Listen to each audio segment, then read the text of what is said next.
pessoal, tudo bem com vocês? Então, no vídeo de hoje a gente vai falar um pouco sobre o Licon, certo? A gente vai falar do Licon analógico e o Licon LSB, são as duas modalidades que saiu para esse sistema operacional da Liber, tá ok? Então, se você se interessa por esse tema, pode continuar vendo o vídeo. Nos próximos vídeos eu vou falar do sensor do carro inferior e dos sensores do carro superior. A gente vai ter uma boa noção aí do que é o Licon e todos os componentes compostos neles, ok? Então vamos começar aí nesse vídeo no Licon 1. Então o Licon, como eu tinha falado, ele tem duas modalidades, o analógico e o LSB. O analógico, a maioria dos sensores tem comunicação com resposta de 4 a 20 mA. Mais pra frente a gente vai estar vendo o que seria esse 4 a 20 mA. Então a Liber criou em 1989 esse software, né? Que o Licon nada mais é do que um sistema operacional para o guindaste, certo? Porque antigamente ela usava o sistema PAT, que era muito antigo, tinha muito componente, muita placa eletrônica, muita contatora e não tinha tanta segurança e controle, sensibilidade no sistema. Então ela resolveu criar, a criação dela, a invenção dela, ela criou esse software aí para controlar os guindastes, ok? A tradução de Licon aí é Liber Computed Controlling,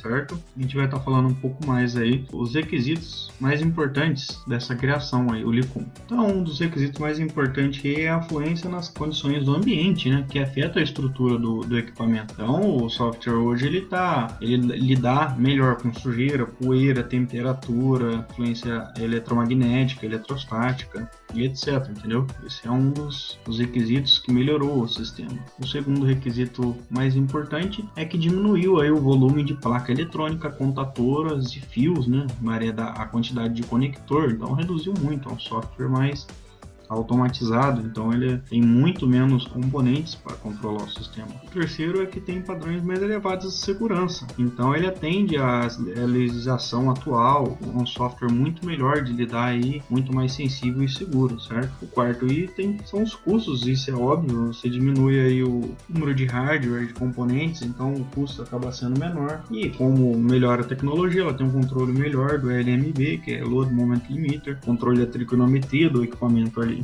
Então você tem um controle melhor da capacidade de carga do equipamento. E o quinto requisito, que é toda a tecnologia dela, ela não depende mais de ninguém, ok? Então a gente já falou dos requisitos porque ela inventou esse software, agora a gente vai falar os componentes que compõem basicamente o Licon, certo? O que faz aquele software dela funcionar. Então a gente tem uma NT, que é uma fonte nada mais é do que uma fonte de alimentação, tradução é NetZeio, tradução não, significado de NT é NetZeio, a ZE, que é o CPU, o computador dela, certo? Então a NT alimenta todas as ES, as EPs, que nada mais é do que uma placa de interface da comunicação dos sensores para com a ZE. E o monitor, é para mostrar para o operador aí todo o cálculo e tabela de carga, certo? Então a NT alimenta a ZE, que é o computador, os sensores mandam a informação para a placa de entrada e tudo é transmitido para o monitor. Então basicamente o Licon é composto por esses 4 itens, ok? Então a NT aí, ela é uma fonte de alimentação que recebe uma alimentação da bateria, que pode variar de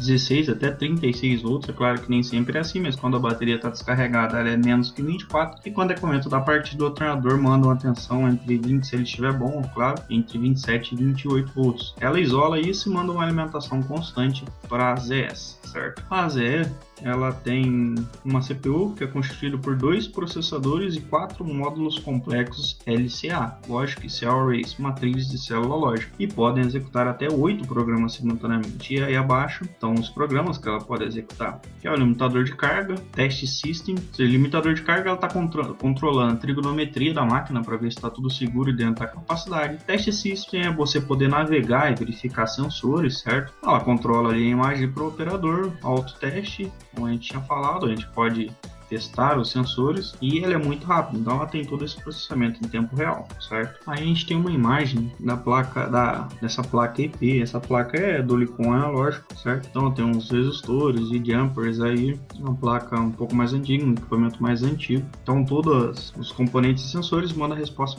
para essa placa manda resposta para ZE. Aqui a gente vai falar sobre as entradas e saídas da ZE. Então a ZE ela tem 32 entradas universais, 8 saídas universais e 4 entradas de pulso. Então é através dessas entradas que você consegue visualizar ali no computador todas as informações dos sensores, como ela conversa diretamente com o monitor e ela tem essas entradas. Através dessas entradas você pode visualizar os sinais que estão entrando na ZE. Aqui tem uma foto que ilustra bem basicamente como funciona o LICOM. Então aqui na cabine do Bindash a gente tem as ZEs, no caso aqui um exemplo, tem uma NT, as 3 ZEs, as 3 EPs, placas de entrada, de interface entre a ZE e o monitor. Basicamente funciona dessa maneira. Um detalhe importante aí é que a ZE ela é somente um hardware, certo? O software está dentro de um cartão de memória, cada uma tem o seu cartão de memória.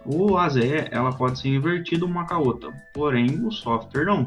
Então o cartão de memória que está na ZE0 tem que ficar sempre no local onde está a primeira ZE. Você não pode inverter o cartão, você pode inverter as ZEs. A NT é a mesma coisa, ok? Não pode inverter o cartão de memória. Porém, o hardware você pode. Aqui como exemplo aí da funcionalidade deles, a gente tem que a ZE0 está cuidando do LMB, que é o controle da trigonometria, telescopagem automática e giro. A Z1 está controlando basculamento, telescopagem manual, e a Z2 os dois tambor de cabo. A gente tem informações aí, né?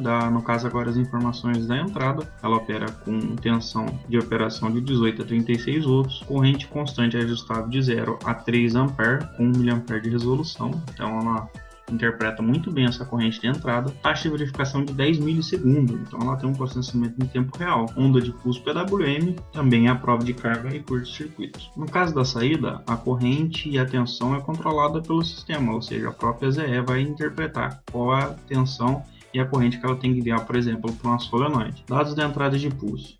Também trabalha com tensão de 18 a 36 volts, aplicação PLLCA, que a gente já falou lá em cima, contador de pulso de 10.000 kHz, reconhece a direção do pulso através da sequência de pulso. Então, no caso da entrada de pulso é usado, por exemplo, sensor de incremento do tambor de cabo. Ele gira para um lado, hora gira para o outro. É a atuação em tempo real também dessa entrada. Aqui a gente tem um pouco de informação do cartão de memória. Então, o cartão de memória tem um software para processadores H11 e TMS, que são os softwares responsáveis pela aritmética do equipamento. Software para comunicação com os módulos de entrada e saída, o LMB, tabela de carga e os dados geométricos.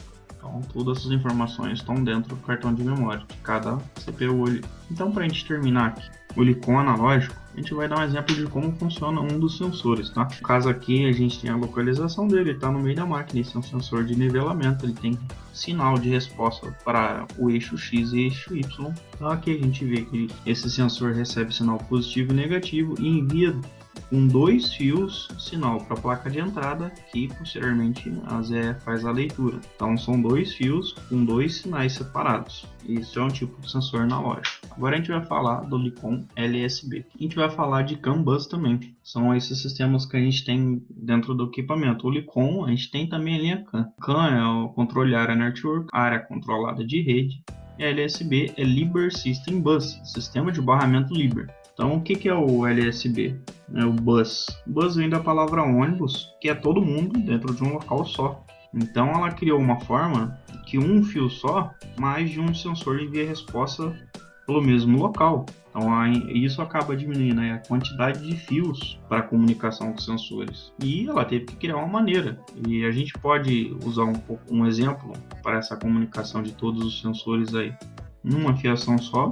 Uma estação de rádio, por exemplo, como você consegue escutar várias estações de rádio que você gosta e tal, que cada um está numa frequência diferente. Então, dessa forma, você consegue no rádio escutar várias estações. Não é muito diferente para a comunicação dos sensores, só que eles são com código binário, ok? Então, cada uma responde um código binário diferente. A ZE consegue interpretar essa informação de todos os sensores, mesmo que seja num fio só. Claro que tem um limite de sensores, mais pra frente a gente vai falar sobre isso aí. Então, LSB basicamente é isso aí, a gente diminui o número de fios e todos os sensores comunicam num local só. Então, o primeiro equipamento LSB foi entregue em outubro de 1997. Foi a primeira máquina bus que saiu aí com uma novidade aí para todo mundo. Não muda muito os componentes, então a gente vê que continua tendo NT e ZE. A diferença está aí na placa LSB, que recebe essas informações aí e envia para ZE. Então, essa placa agora de entrada ela é um pouco diferente. Então, ela é LSB, cada placa tem seu número e um certo número de sensores e envia informação para cada placa. Como a gente gente tinha dado exemplo lá no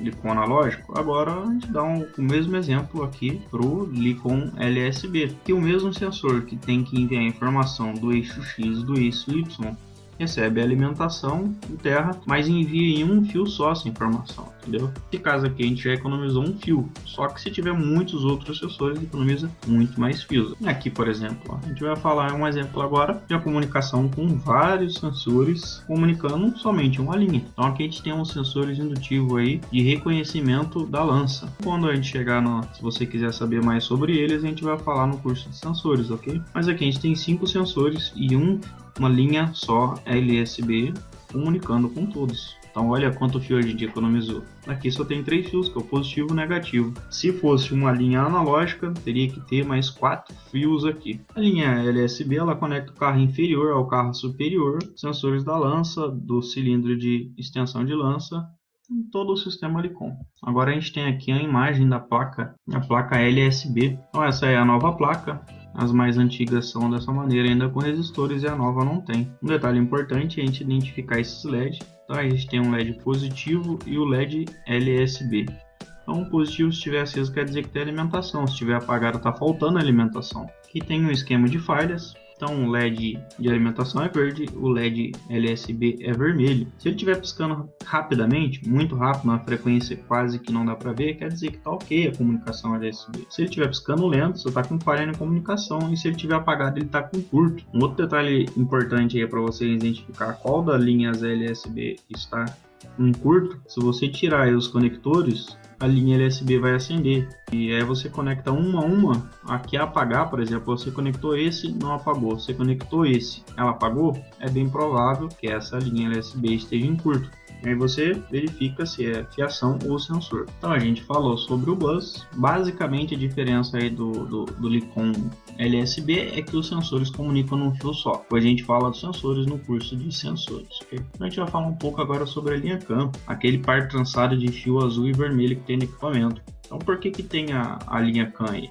A Liber não domina toda a tecnologia do guindaste. No caso do motor diesel da transmissão, por exemplo, que é controlado por bicos, injetores, bomba injetora Bosch, precisa de um módulo da Bosch para efetuar esse controle. Então a Liber usou os módulos de entrada e saída para fazer a tradução, vamos dizer dessa forma, da comunicação CAN para a comunicação com o LICON. Então esse módulo acaba sendo uma interface, um tradutor para o LICON também ler as informações do motor. Então, o que é a CAN? Vamos falar um pouco sobre ela. Ela foi desenvolvida pela empresa alemã Robert Bosch e disponibilizada em meados dos anos 80. Sua aplicação foi realizada em ônibus, caminhões e, por exemplo, hoje tem até em guindastes. Então, a linha CAN está conectando a ECU do motor, a caixa de transmissão, o modo de entrada e saída, a BV e o entarder. Então, ela faz a comunicação, transmissão, motor e freio, tudo ao mesmo tempo para ter um controle aí eficiente, né, da motorização ali do equipamento. Então toda essa tecnologia aí é da Bosch. A comunicação da CAN é feita através de 2 linhas, CAN-H e CAN-L, ou seja, CAN-High e CAN-Low, por sinais de onda quebrada com contraciclos. E são sinais diferentes. Elas são montadas por par trançado para diminuir o distúrbio eletromagnético. São 40 trançados por metro, certo? A fiação é toda de 1 mm. O fio vermelho é o CAN-High e o fio azul é o CAN-Low. A gente tem uma foto de o que o par trançado faz na frequência, certo? Então aqui a gente tem esse ponto estrela aí da comunicação aí do ECU, motor, teclado, unidade display, alavanca de coluna de direção. Aqui a gente tem uma forma mostrando com imagem como funciona, né? Então tá aí a ECU do motor, ECU da transmissão, o ponto estrela, comunicação com os módulos, e o módulo comunica através de tecnologia SPI com o teclado, alavanca e painel. A gente vai dar uns exemplos aí de como solucionar o problema, caso dê problema na linha CAN. Então aí, por exemplo, a gente tem aqui que tanto a rotação do motor quanto a transmissão está com falha, ou seja, aqui provavelmente está com problema em toda a linha CAN do sistema. A linha CAN deve estar em curto, que não está tendo comunicação com ninguém. No caso B, a gente tem que só está faltando RPM do motor, ou seja, só pode estar com algum problema na ECU do motor. E aqui é um caso onde pode ser a ECU da transmissão, pois só ela está com falha de comunicação. Então aqui a gente tem um esquema mais ou menos aí de como funciona a comunicação CAN. Então isso aqui, esse par trançado é totalmente paralelo e nas duas extremidades existe um resistor de 120 ohms. E como são dois resistores de 120 ohms paralelo, cai a resistência para 60 ohms. Então se a gente for acompanhar aqui, a gente tem uma comunicação da caixa de câmbio, do inverter, do módulo 5, módulo 2, módulo 1, os módulos estão dentro da cabine e da ECU do motor. Então se você for seguir aqui o caminho, você vai ver que ela está em paralelo na fiação com todos esses componentes. E aqui são os resistores. Então se você inserir o multímetro no conector vermelho para o conector azul, tem que dar uma resistência de 60 ohms. Se tiver 120, provavelmente uma linha aí que passa pelo resistor está queimada, ou o próprio resistor está danificado. Se tiver zerado, está em curto. Então se você pôr o multímetro, vai ter que dar aí 60 ohms. Qualquer valor diferente tem algum problema na linha. Tem uma nota aí que o comprimento dessa linha CAN, esse comprimento da linha CAN não pode passar, pode ser no máximo de 2 metros. Aqui está falando que o motor acaba tendo comunicação aí com o painel através do módulo. Como eu tinha falado, a linha CAN existe dois resistores em paralelo de 120 ohms. E se não houver essa resistência especificada, logo o cabo resistor provavelmente vai estar danificado. Então, aqui a gente tem só uma breve descrição dos problemas. Então aqui a gente tem que, se medir o CAN high para o terra, tem que dar entre de 2,4 a 2,9 volts. Se der 0 está com curto para o terra e 24 está com curto positivo da bateria. E o mesmo na CAN L, e lá deve haver de 2,3 a 2,7 volts. Então basicamente a gente falou aí do sistema de comunicação do Gnast.